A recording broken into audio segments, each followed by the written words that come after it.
Wednesday. I keep thinking it's Tuesday. Thank God it's Wednesday. Although, it's a day closer to the grave. Wah, wah, wah. That's very morbid. Okay, so let's get to it really quickly. So every year, this is the 6th year, Jimmy Kimmel airs a montage of parents pranking their children. They tell their children or child that they ate all their Halloween candy, and it ensues an epic meltdown. Well, we aired it in the 6 a.m. hour. We are not going to air it anymore throughout the morning show because our senior executive producer Josh and our Good Day LA producer Eloy, they have a personal stance on this segment. They think it's cruel to do that to your own child and then put it on TV. They think it just encourages bad behavior, bad parenting, and etc. I thought it was hilarious, but maybe that just means I'm a bully. I don't know. So I'm going to show you. Hi, Lamuel. Hi, Hector. Hi, Latiana. Good morning to you. Justin Yu. Good morning from New York. Hello.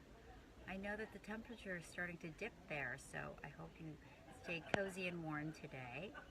So I'm going to show you a snippet of these kids having an epic meltdown. And you tell me if you think it's too mean. And, you have to think about these kids could technically be traumatized from this for long term. Who knows how this is going to play out in the future, right? Who knows how many therapy sessions.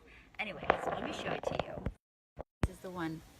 The whole clip is a few minutes, but we took a few moments of the best ones. Okay, and there are laws against torture. But apparently, that message hasn't gotten to late night host Jimmy Kimmel. As he does every year, he put together a montage of mean parents telling their kids that they ate all their Halloween candy. They ate all of your Halloween candy, and there's no more left.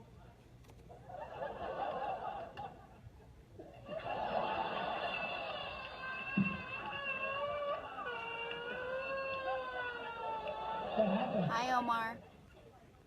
What? My candy's gone! I ate it all! I ate all your Halloween candy.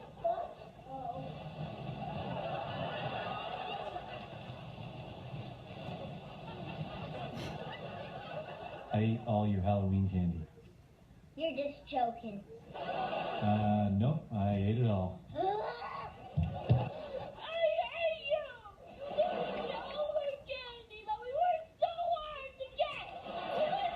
They worked so hard to get. I ate some too. Oh, I just wanted to let you know I ate all your candy. I ate all your Halloween candy. It's hard for me to laugh because that's like a usual.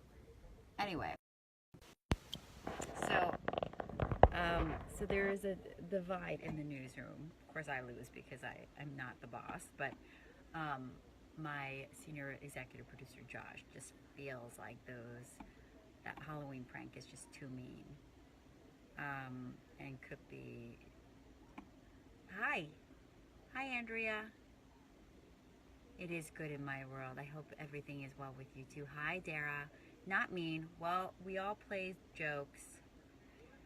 Patricia Torres. Come on, they're exaggerating. Nowadays, everything is bad. This is freaking funny. Your producer should calm down. You're right. I'm more with you. Now, with that said, would I do that to my own son? I don't know. I'm a bully in a good way. Like I think a little tough love is good sometimes. And if your kid is going to be really, if candy really genuinely is the best thing in his life, then that in itself is an issue. Like so many of these kids throughout the montage deal with it well. They go, oh, you eat all my candy?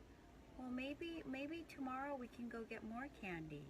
And the parent asks, but do you still love me? She goes, of course I still love you. Literally, those words, exact words. Of course I still love you. Like, that is great. Those parents are doing it right. With that said, every kid is born with their own little spirit, so you can't control some factors. Okay, and then also Brad and Angelina, they're splitting up what is estimated to be a massive fortune, like $300 million or something. I think $250 million-ish. I'm surprised it's actually not more.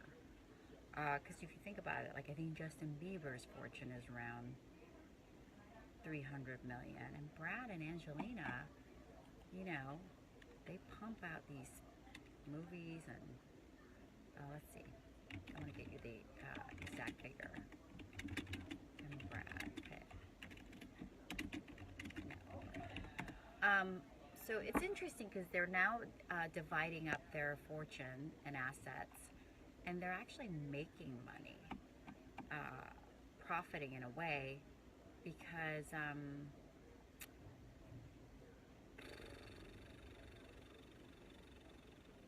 they bought real estate.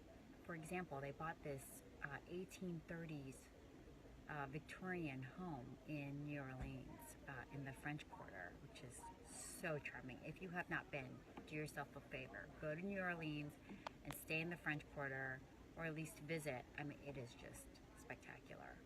A lot of the cities in the U.S. feel exactly the same to me. But San Francisco, New Orleans, like, those are really unique architecture and feel. French Quarter is just, New Orleans is so spectacular. I can't speak enough about it. Anywho, so they bought this house together as a couple, and I think it's jumped in value. They bought it at the very bottom of the market, like I think when Hurricane Katrina hit. And, you know, they did a lot of volunteer work down there, Brad especially, trying to help rebuild New Orleans. And so they bought this home, 5-bedroom home. I think it's like 7,000 square feet. Yeah, so it's jumped in value. Sorry, I'm going to put on that makeup because I have to get ready for my teas.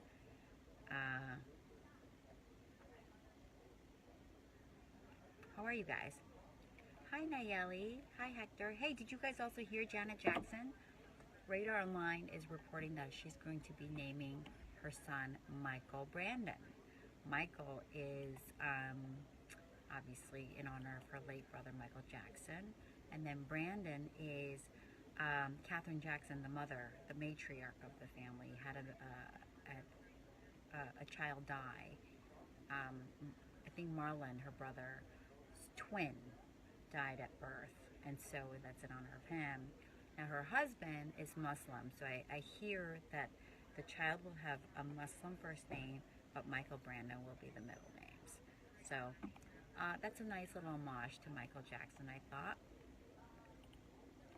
All right, guys, so I will do proper shout-outs in a second, but let me first make sure that an 1830s mansion the couple owned in New Orleans has been sold. Following Hurricane Katrina, they bought it in 2007 for $3.5 million. The 3-story pad is located in the French Quarter. It has 5 bedrooms and is more than 7,000. Reported price tag was just under $5 million. It's quite a drop from when the mansion first went on sale in May of last year for $6.5 million. So they've nearly doubled the profits. Okay. Big Lebowski, you guys, the very LA-centric film. The dude is getting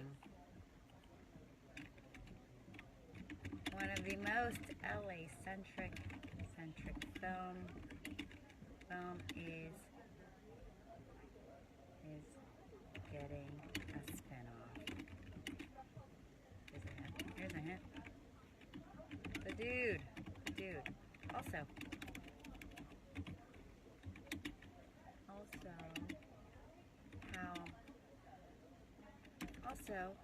how Angelina and Brad Pitt I'm writing the T's, and Brad are profiting from their divorce.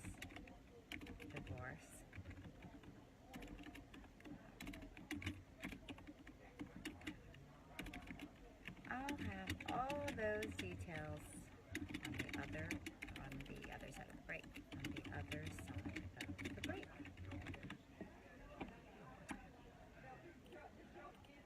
Hey, Jay, can you take a look at the I-99 tees and if it makes sense to you? Thank you. Okay, Suzanne. You know, I think my TV's not working. Because I keep turning it on and okay, now it's working. Let's see where we are in the show. Do you guys want to come on set with me today? Or should we say goodbye now? Sandra Endo. Yeah, game 6. Okay, and that's me. So I gotta go do my teas.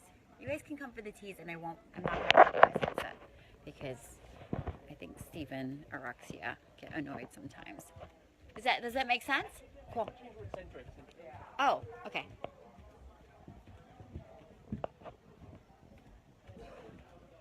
So when I found out I was moving to LA, one of the prerequisites that my husband had for me, who was my boyfriend at the time, we weren't married yet,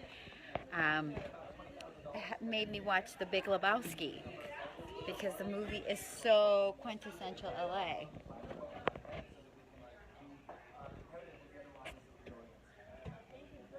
Okay.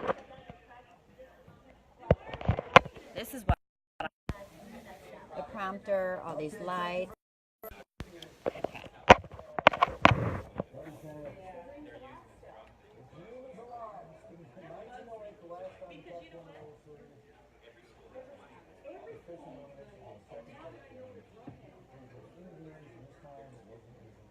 Okay. Ow. I need a deep conditioning. My hair looks really fried. Hi, Shalicha. That's a cool name. You are so happy. Well, if you're happy, I'm happy. Suzanne Marie. Always good to see you here. You want to come on set with me? Maybe tomorrow.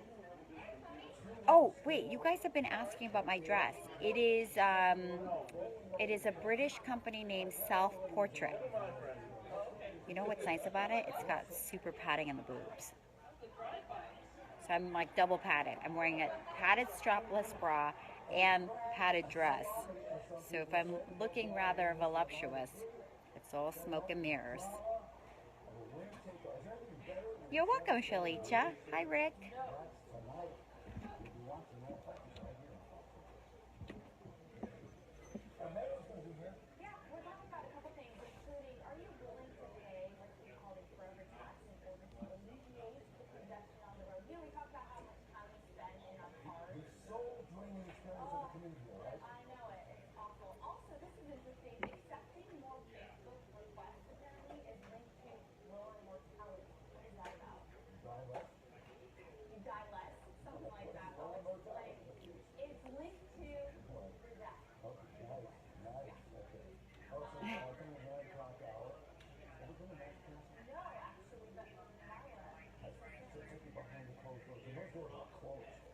Yeah, you'll have to be a member. So this is a special treat for us.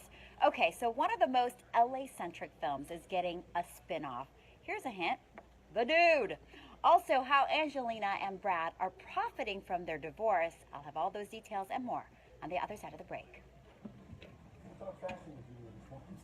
Yes, we will. Why? They said they're going to talk fashion with me. I don't know why. Okay, you guys won me over. Ah, my earpiece. I just almost lost my ear there. I'll bring you on set with me. You guys win. You guys win. Mike, clean my nose. What's on my nose? Oh, was I sniffing? I have really bad allergies. It's the story of my life.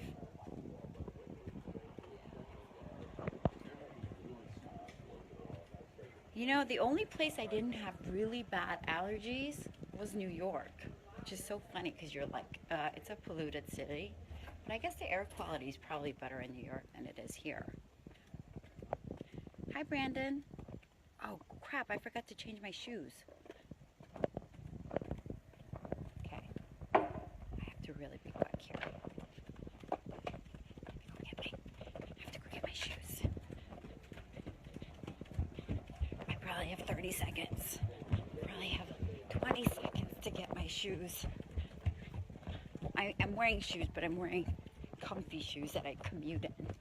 They're wedges. It's not gonna fly. Yes, okay, I'll just wear these. Okay.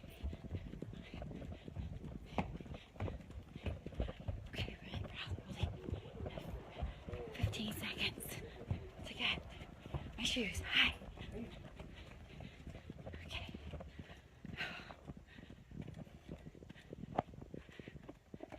Here's my shoes.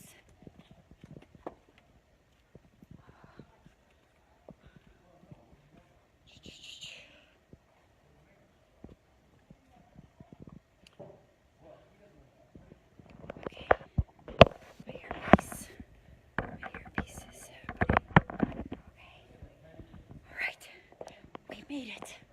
We made it. It was a close one.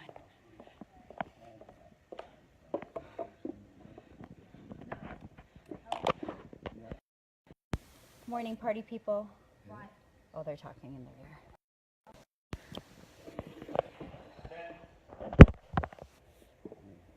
Did you say you'll be talking fashion with me? Why? 4, 3.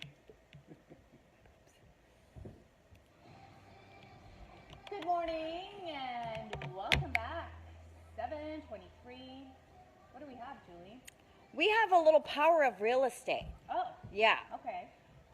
I'll tie it all into Brad and Angelina. Okay, so as Brad Pitt and Angelina Jolie head for divorce, they're in the process of dividing up their impressive assets. And here's what's interesting. They're making a bit of profit along the way. An 1830s mansion the couple owned in New Orleans has been sold following Hurricane Katrina.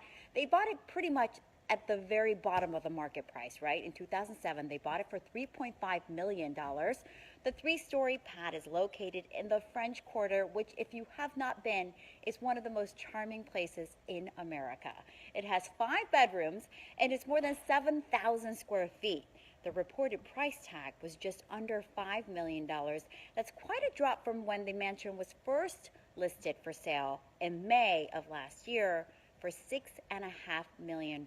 So they bought it for $3 million. They're going to probably sell it in the upwards of $5 million. So nearly double the price of that mansion. Oh, good. Now my life is complete. Okay, good. Because Okay. they could really use the cash. They've got 6 children. Yeah, exactly. I love It's this expensive. next one, I think. Yeah, you do love this next one because I've been waiting for this for a long time. 18 years to be exact. The Big Lebowski starring Jeff Bridges became an instant classic when it opened in 1998. Now, the Coen brothers are giving their blessing to a spin-off movie about the memorable star bowler, Jesus Quintana.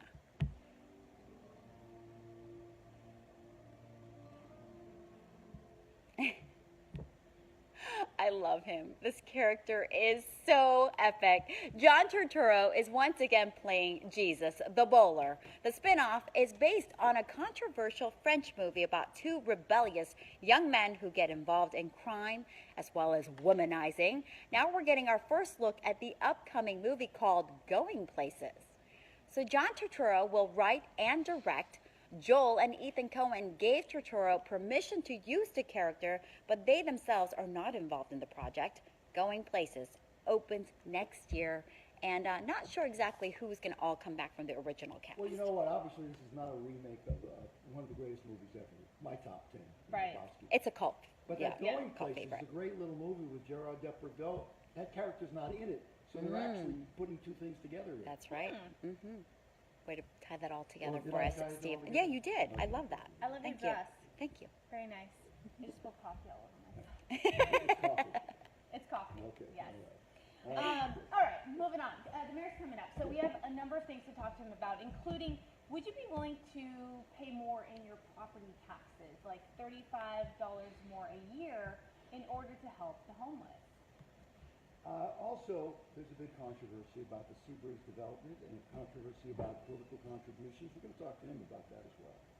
And in the 8 o'clock hour, the woman who was raped by former Stanford swimmer Brock Turner is in the news again. But here's the thing. I think you are actually going to like this story. Coming up. Oh, that's a good tease because that whole story makes me so angry. What should I do? Will this make it work? Let me see. And It's gonna dry. It's going away. It's gonna dry. Thank you. Okay, I'm gonna bring my coffee back. They'll get along really well. Yes, love helping the homeless. Well, Lord knows we've got a lot of them here in LA. I think we have more homeless people in LA than the next 5 big cities combined. That's what happens when you can live outside all year long, right? Also, we also have cities like Venice where it's just very accepting and lenient towards, I think Venice is one of the few places where you're allowed to sleep in your car. Some other places you get arrested for that. Okay. Oh, you're welcome, Hector. Clinton. Cool name. My lip color is a combination of 2 NARS lip stuff. What do you think?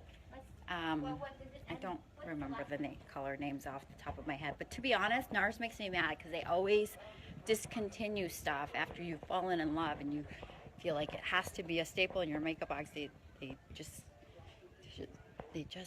desert it. You're left feeling deserted. Okay, so you guys, I'm gonna go have a snack, get ready for my 8 o'clock. Oh, and then I'll show you something fun coming up in the 9 o'clock hour. A reason for all of us to be donning those. So hope you'll tune in. If you're not in the Fox LA area, you can always stream us, foxla.com/live. Okay? Ooh, here's my lip gloss. Clinton. Oh my God, my eyes are so bad. There's no way I can see that. Come on now.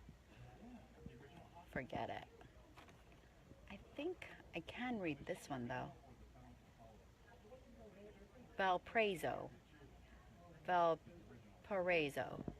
That's one of the colors I'm wearing. All right, guys. Have a wonderful day, okay? Rock on. Joe, thank you. Nancy, always good seeing you, trolls. You know it. Have a good day, guys. Make it a good one, okay? Do something really nice for somebody else. You'll be amazed how good it makes you feel.